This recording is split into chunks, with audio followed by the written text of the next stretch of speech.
Halo semuanya, di sini kami akan membahas arbitrase internasional dan paritas suku bunga.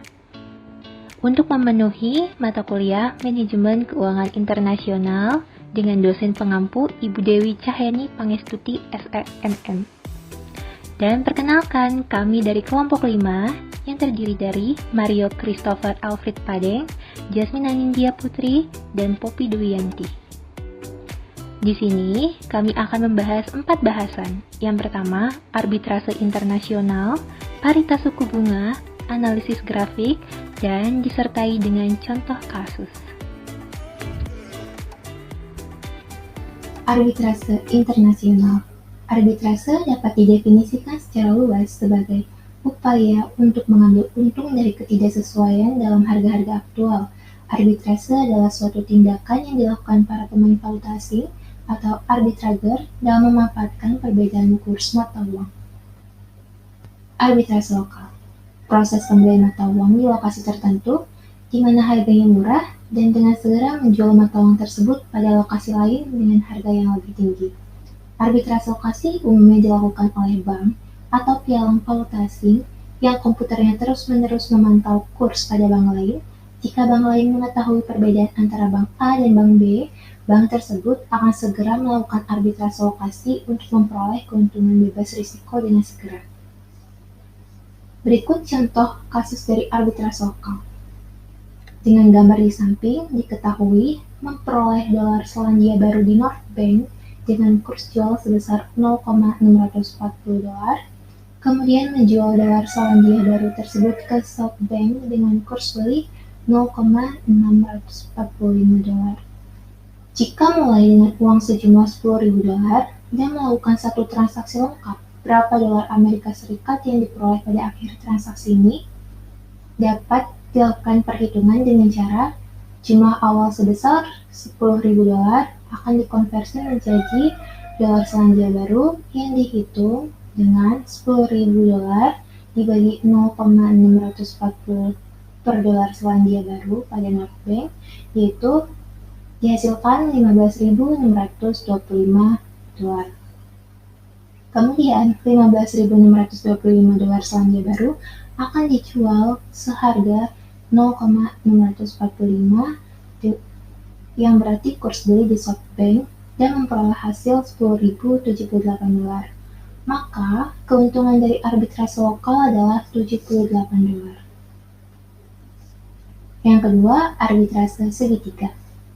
Arbitrase ini mencerminkan hubungan antara dua mata uang yang berbeda dengan satu mata uang dasar. Arbitrase segitiga tidak mengikat dana. Strategi ini juga bebas risiko karena tidak ada ketidakpastian harga beli dan harga jual mata uang yang digunakan. Berikut aktivitas dan dampak dari arbitrase segitiga. Contoh kasus dari arbitrase segitiga. Jika pound sterling Inggris berharga 1,6 dolar, sementara dolar Kanada berharga 0,8 dolar, maka nilai pound sterling Inggris terhadap dolar Kanada dapat dihitung sebagai berikut. Nilai pound sterling dalam satuan dolar Kanada yaitu 2 dolar dengan perhitungan 1,6 dolar dibagi 0,8 dolar. Nilai dolar Kanada dalam satuan pound sterling juga dapat dihitung dengan rumus kurs lintas mata uang, yaitu nilai dolar Kanada dalam satuan pound sterling yaitu 0,5, yang mana dapat dihitung dari 0,8 dolar dibagi 1,6 dolar. Catatan bahwa nilai dolar Kanada dalam satuan pound sterling hanya merupakan kebalikan dari nilai pound sterling dalam dolar Kanada. Yang ketiga, arbitrase perlindungan suku bunga. Arbitrase ini merupakan proses untuk memanfaatkan perbedaan suku bunga antara dua negara untuk melindungi dari risiko kurs nilai tukar. Berikut aktivitas dan dampak dari arbitrase perlindungan suku bunga.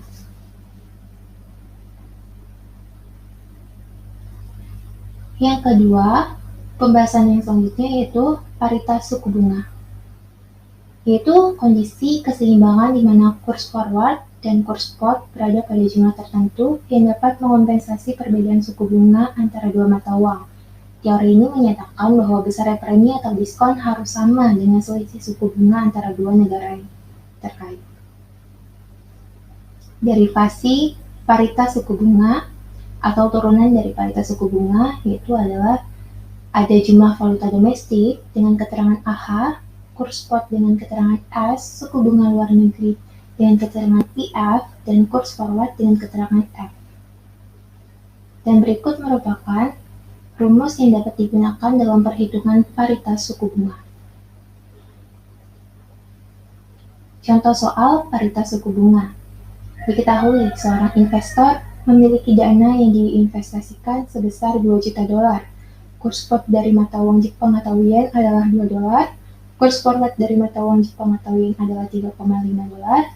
Suku bunga deposito di Amerika adalah 2%, suku bunga deposito di Jepang adalah 5%. Berapakah jumlah dolar Amerika Serikat yang diterima investor pada akhir periode? Dapat dihitung dengan rumus AN atau jumlah uang dalam negeri yang diterima pada akhir tahun dengan perhitungan AH dibagi S atau jumlah uang dalam negeri yang diinvestasikan dibagi kurs spot, yang mana 2 juta dolar dibagi 2 dolar dikali 1 ditambah IF yang berarti interest rate foreign, yaitu 5%, atau dapat dihitung juga 1 ditambah 0,05 dikali F merupakan kurs forward, yaitu 3,5 dolar. Dari hasil perhitungan didapat 3.675 dolar Amerika Serikat yang dapat diterima investor pada akhir periode. Contoh soal yang kedua, suku bunga deposito berjangka 6 bulan di Jepang adalah 8%, suku bunga deposito berjangka 6 bulan di Amerika Serikat adalah 5%, kurs spot dari mata uang Jepang atau yen adalah 0,2 dolar. Dari perspektif investor, dolar merupakan falas asal. Berapakah besarnya premi forward dan kurs forward untuk 6 bulan? Dapat dihitung dengan menggunakan perhitungan P atau premi forward, yaitu 1 ditambah IH atau interest rate dalam negeri yang diinvestasikan dibagi 1 ditambah IF atau interest rate foreign dikurang 1. Dengan perhitungan yang dihasilkan yaitu minus 2,7%. Dan perhitungan keduanya adalah kurs forward atau F yang dihitung S dikali 1 ditambah P dalam kurung. S merupakan kurs spot yaitu 0,2 dolar, lalu P merupakan hasil perhitungan dari premi forward sebelumnya yaitu 0,027 dan didapat yaitu 0,1946. Berarti premi forward dan kurs forward untuk 6 bulan yaitu premi forwardnya minus 2,7% dan forward kursnya yaitu 0,1946 dolar.